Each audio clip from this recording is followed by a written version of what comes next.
Este review de mitos y realidades sobre los cultivos modificados genéticamente, un análisis de riesgo-beneficio, te lo recomiendo ampliamente que lo leas. Aquí solamente te voy a pues platicar así muy brevemente los aspectos que a mi consideración fueron más importantes. Pero pues ahí échale un ojo en su contexto, en su totalidad, pues porque prácticamente no tiene desperdicio. Bueno, la principal crítica a los cultivos modificados genéticamente digamos, hacia finales del siglo XX, inicio del siglo XXI, es que no existían evaluaciones completas respecto a su seguridad.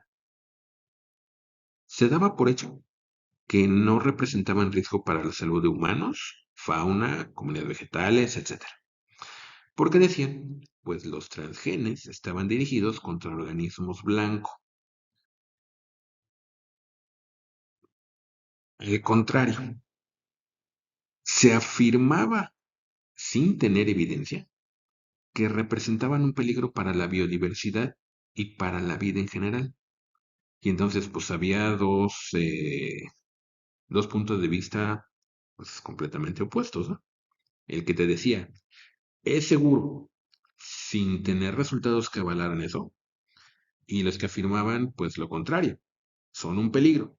Bueno, sí, pero ¿dónde están los datos que sustentan esa afirmación?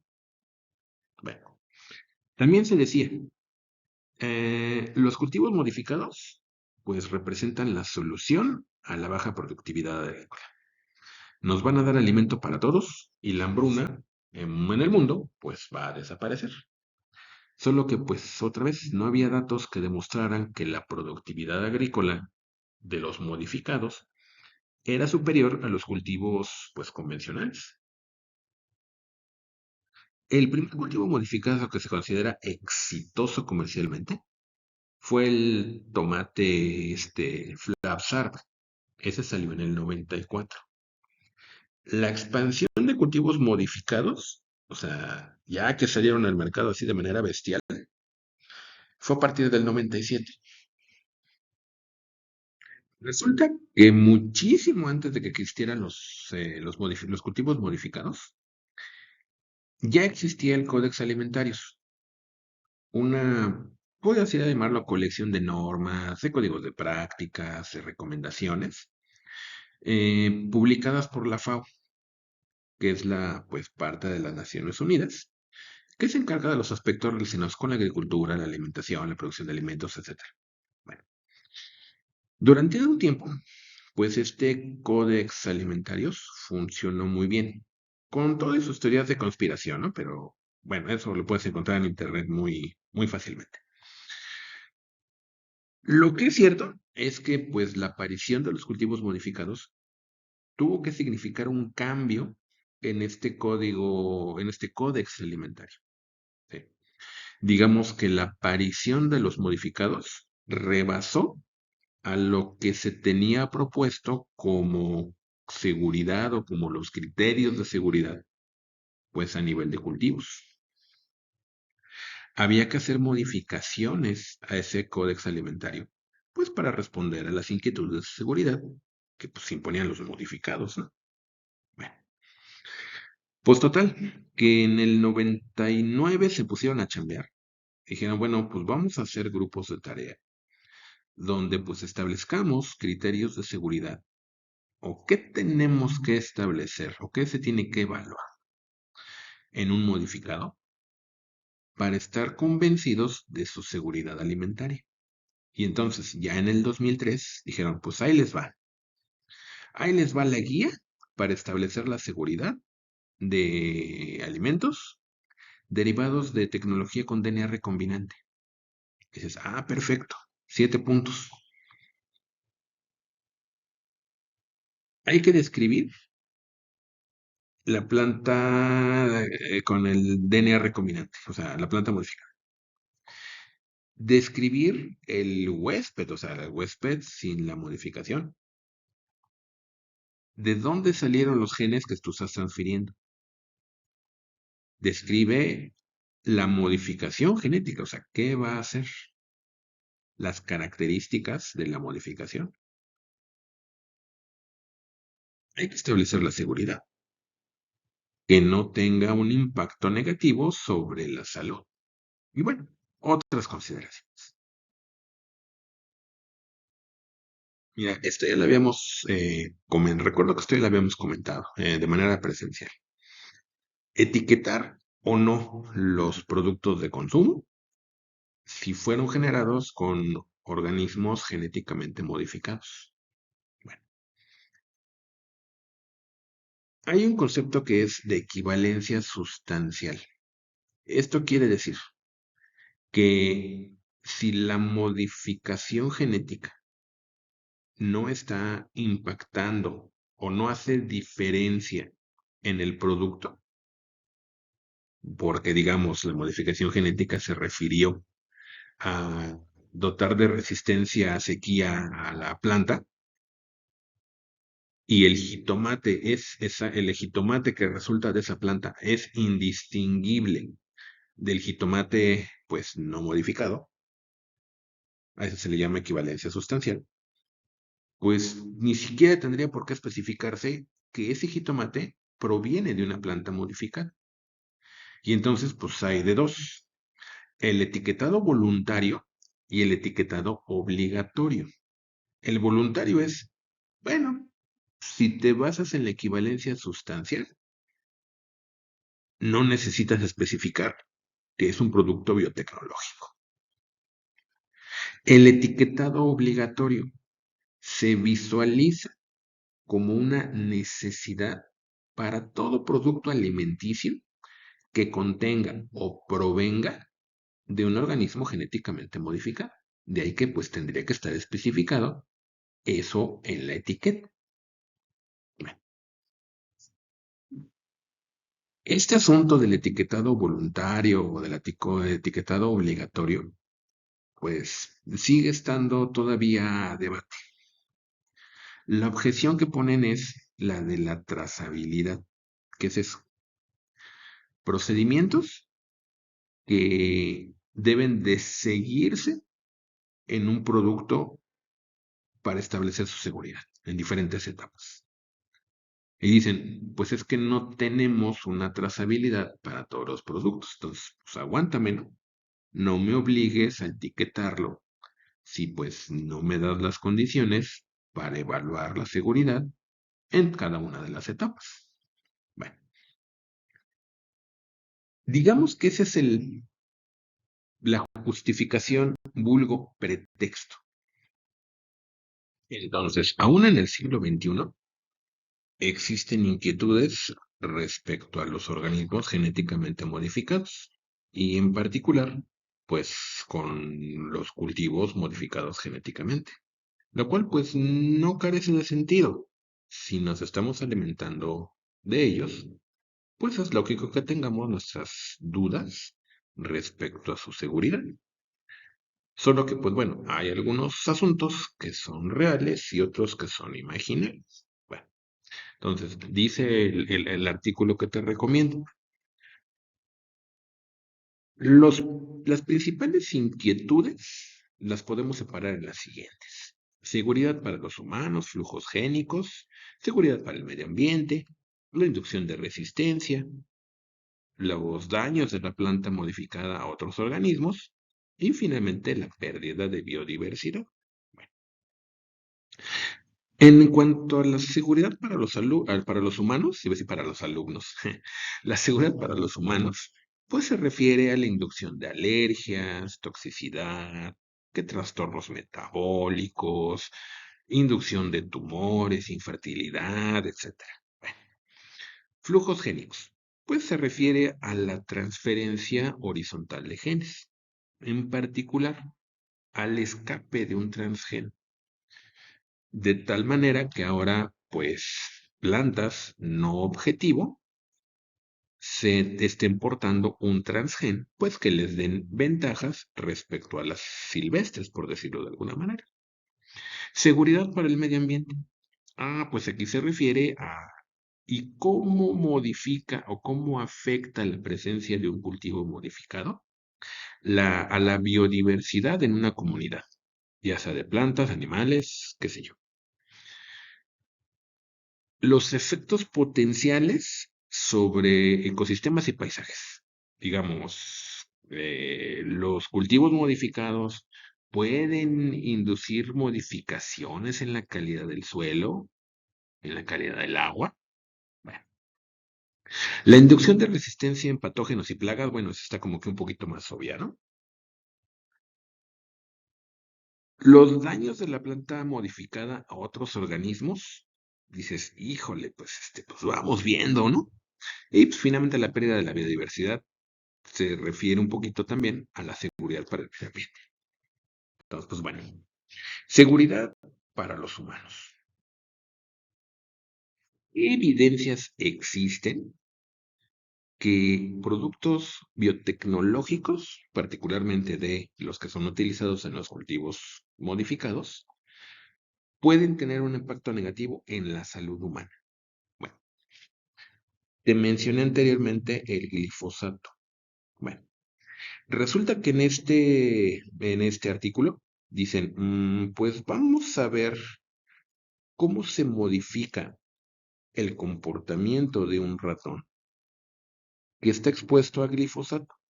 Se supone que el ratón como mamífero, pues no tiene la ruta metabólica que va a ser afectada por el glifosato. Entonces, en principio, no tendría por qué hacerle absolutamente nada.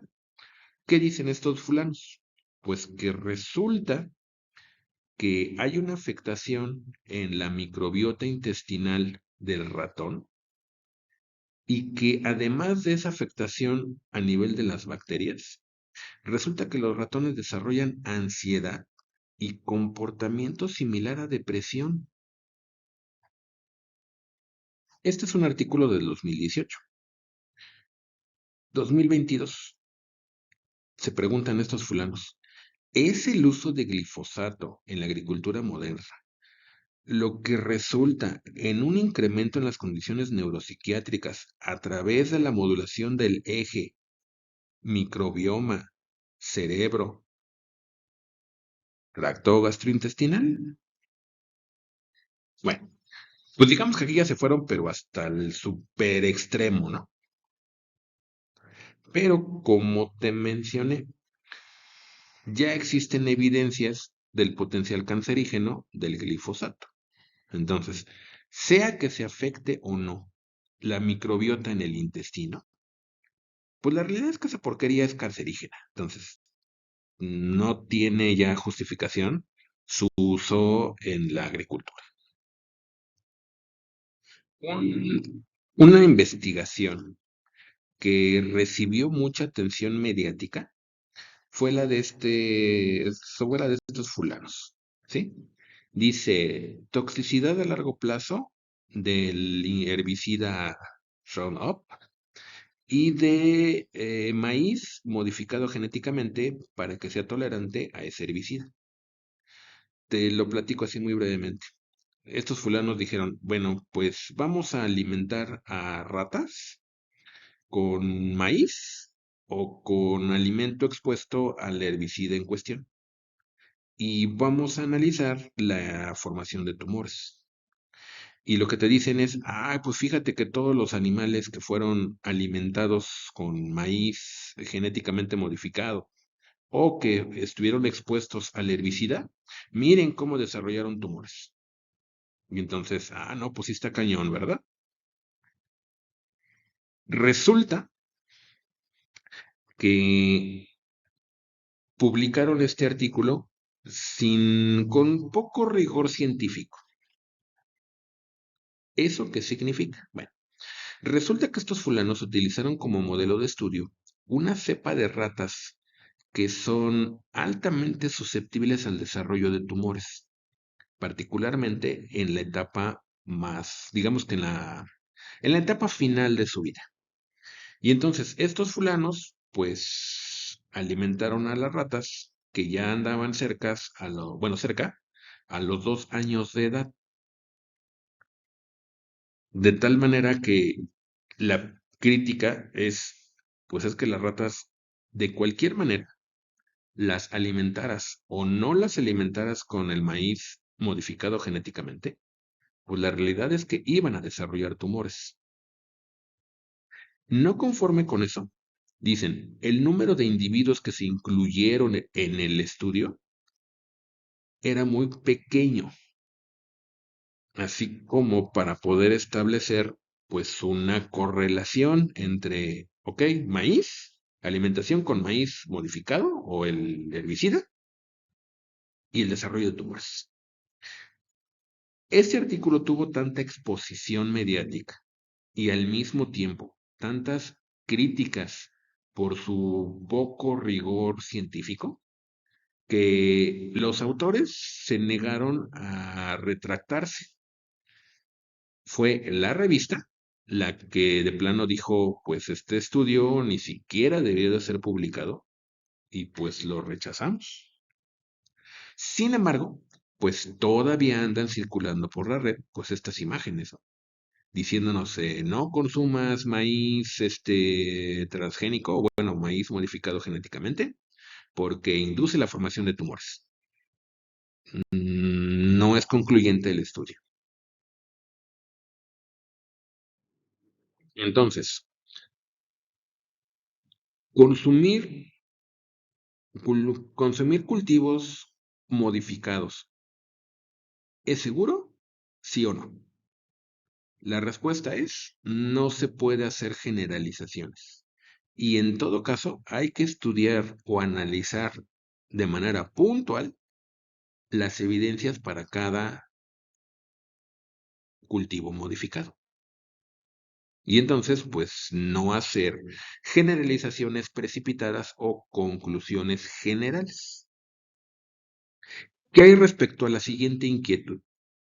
Que eventualmente se va a generar resistencia contra el producto biotecnológico. Por ejemplo, aquí. Resulta que tienen maíz BT, el que expresa la proteína CRI, y dicen, híjole, pues, ¿qué crees? Que observamos que ya existen los gusanos de la raíz del maíz que son resistentes a esta toxina. Y esos gusanos ya los encontramos en campo. Eso está feo, pero está muchísimo peor este de acá abajo. Ellos se preguntan, eh, la hormesis inducida por el BT, o sea, por la proteína CRI, en insectos resistentes a BT. O sea, que se sabe que ya hay insectos resistentes a la proteína CRI. Una posibilidad teórica o una preocupación, pues ya real, una preocupación fáctica. Bueno, la hormesis es una condición en la cual organismos que desarrollan resistencia inicialmente, pues se supone, bueno, no se supone, inicialmente son susceptibles a la toxina, o bueno, al estímulo en general. Pero a medida que se hacen resistentes, pues una alternativa es incrementar la concentración. Pero resulta que ese incremento de concentración puede llevar al efecto opuesto en el organismo resistente. Es decir, que a altas concentraciones, lejos de ser tóxico la proteína esta o cualquier otra, el insecto, resulta que ahora puede potenciar algún aspecto de su biología. Entonces, eso sí sería todavía más grave, ¿no? Empezamos con que los insectos la plaga es resistente al bioinsecticida. Y llega un punto en el que ya no solo son resistentes, sino que ahora se potencia por ejemplo, su capacidad de reproducción. Dicen estos fulanos, bueno, todavía no es concluyente el desarrollo de hormesis. Pero, ¿qué te dice que en un par de años va a ocurrir? El flujo génico o genético se refiere al movimiento de genes entre poblaciones, entre individuos de una especie o especies relacionadas. Finalmente, el flujo génico es parte de la naturaleza, o va a ocurrir.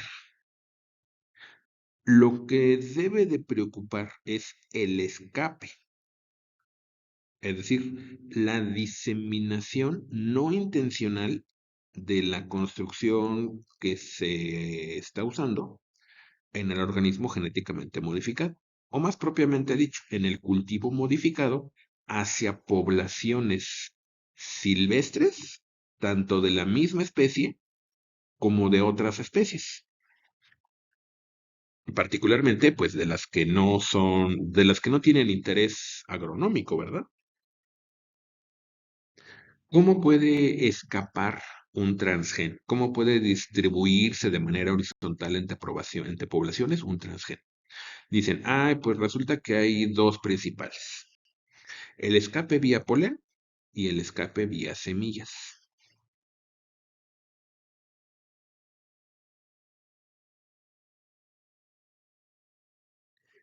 Se han establecido medidas para prevenir el escape de un transgen. Te pongo aquí cinco. Distanciamiento, barreras contra dispersión, intercalar lotes de especies distintas, la coordinación de floración, el monitoreo. Lo que se busca con estas medidas es lograr una coexistencia, o dicho de otra manera, tener una distancia mínima entre los cultivos modificados genéticamente y los que no son modificados, pero de la misma especie, de tal manera que se pueda reducir o evitar el flujo génico que normalmente va a ocurrir en la naturaleza. Bueno, te presento aquí una tabla con las distancias mínimas recomendadas para diferentes cultivos, que si maíz, canola, soya, algodón y alfalfa. ¿Para qué? Para mantener la fertilización cruzada, digamos que al mínimo aceptable. Ah, pues quiero que menos del 1% o menos del 0,5% de mis cultivos se polinicen pues de manera accidental entre sí, pues necesito una distancia mínima de 50 o de 20 metros. En la canola, híjole, pues necesitas tener una distancia de 33 hasta 200 metros, un rango muy amplio, para tener una tasa una tasa de polinización cruzada, digamos, accidental, de menor al 0,015%. Y así para el resto de los cultivos. Aquí la pregunta es obvia, aquí la pregunta obvia es, bueno, ya me estás diciendo cuál es la distancia mínima donde yo debo de tener mi cultivo, que debe de existir entre mi cultivo modificado y pues cultivos silvestres o emparentados, pero no modificados. Bueno, no se distingue muy bien, ¿verdad? Pero bueno, te platico. En esta tabla identifican por cultivo canola, maíz, algodón y pues digamos gramíneas, pasto, así de manera genérica. Eventos donde se ha identificado eh, transferencia horizontal, o sea, escape del transgen. Y por lo menos en canola hay todas estas evidencias en Japón, en Canadá, donde han identificado estos transgenes en poblaciones silvestres. En México, ¿qué es lo que tenemos? Pues se escapa del transgen de maíz BT a variedades silvestres. Algodón, otra vez en México, escape de transgen. Pasto, Bueno, esto de pasto se oye así medio feo, ¿no? Pero realmente se refiere eh, a gramíneas, o bueno, sí pasto, pero que se utiliza con fines ornamentales. O sea, no es pasto vulgar, sino pasto, digamos, comercial. ¿Escapa del transgén? Sí. ¿Dónde? En cultivos de Estados Unidos. Aquí valdría la pena preguntarse, bueno, ¿y por qué ocurrió este escape de transgén? ¿Fue intencional? ¿Fue porque no se cuidaron o no se siguieron, pues, los protocolos de distanciamiento? Porque hubo, digamos, una introducción ilegal de semillas, pues pueden especularse muchas cosas. Lo que es cierto es que hay transferencia horizontal de genes entre cultivos modificados y poblaciones que presuntamente no tendrían por qué tener esos genes.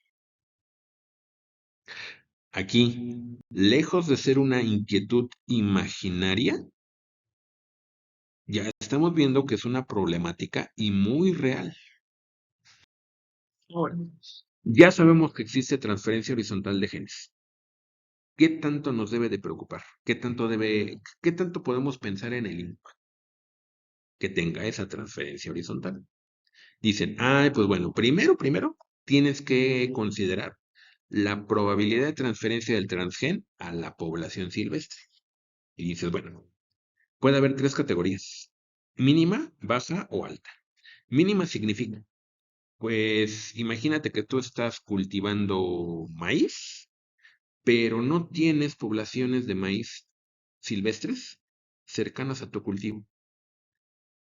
Puede volar polen, pero no se va a entrecruzar con poblaciones silvestres, pues simplemente porque no tienes maíz próximo.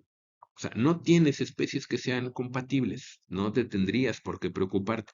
¿De que va a volar el polen modificado genéticamente? Va a volar, pero lo que está alrededor no son maíces. Entonces, no le hagas de tos. Bueno, un, digamos, riesgo bajo. Bueno, son compatibles sexualmente, pero ¿qué podrías hacer? Que no coincida la polinización de el cultivo silvestre con el cultivo modificado genéticamente. Limita esa capacidad para que se reproduzca. Ya en el peor de los casos, tienes plantas que son compatibles, próximas al área donde tú tienes a tu cultivo modificado. Pues ahí sí preocúpate, porque va a ser altamente probable que exista transferencia de genes y que haya una consecuencia debido a esa transferencia. Ahora, también hay que considerar lo siguiente. Ya ocurrió transferencia horizontal de genes. Ahora, ¿eso representa un riesgo para la planta? ¿Representa un riesgo para la comunidad? ¿Te acuerdas como en el caso de las mutaciones? Que puede haber aquellas que no tengan ninguna afectación sobre el fenotipo, que sean unas mutaciones silentes, o que hay una mutación que sí produzca un cambio a nivel de aminoácidos, pero que eso no afecte para nada a el funcionamiento de la proteína, o bien que la mutación sí tenga una consecuencia funcional sobre el producto. Ah, pues algo así puede ocurrir en este contexto. Que se me transfirió un transgen que le da resistencia a la planta contra un herbicida, contra el glifosato. Pero resulta que el glifosato pues ya se prohibió, ya no voy a utilizar glifosato. Pues el hecho de que una planta silvestre, que una maleza sea resistente a glifosato, en realidad no le brinda absolutamente ninguna ventaja si yo no utilizo glifosato. Sería diferente, por ejemplo, si el transgen brinda cierta ventaja según la presión de selección. Digamos que un transgen que brinda resistencia contra sequía se transfiere del cultivo modificado a una maleza.